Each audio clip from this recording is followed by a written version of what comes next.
செய்ய முடியாது. ஆலயம் என்று வந்தால் நான் பரிசுத்தமாக இருக்க வேண்டும், சரீரத்தில் ஆலயமாக இருக்கும்.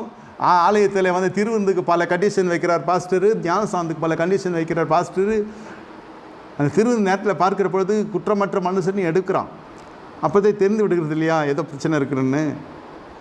அதுக்கு கஷ்டப்பட்டுட்டு சில சமயத்தில் இந்த கடினமான உபதேசம் யாருக்கு செவி கொடுப்பார் என்றால், இதுவே கடினம்னா அப்புறம் வரப்போகிற அந்த கிறிஸ்து நாட்களில் எப்படி நீங்கள் கர்த்தரை ஏற்றுக்கொண்டு ரத்த சாட்சியை மறித்து போவீர்கள் கர்த்தருக்குள்ளே?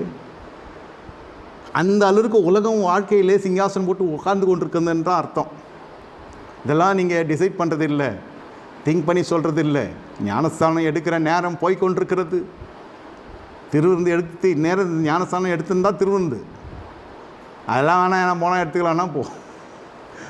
இன்னும் ஒன்று தான் பாக்கியாக இருக்குது. திருவிருந்து கூட ஸ்விக்கியில் ஆர்டர் பண்ணி தான் வாங்கலை.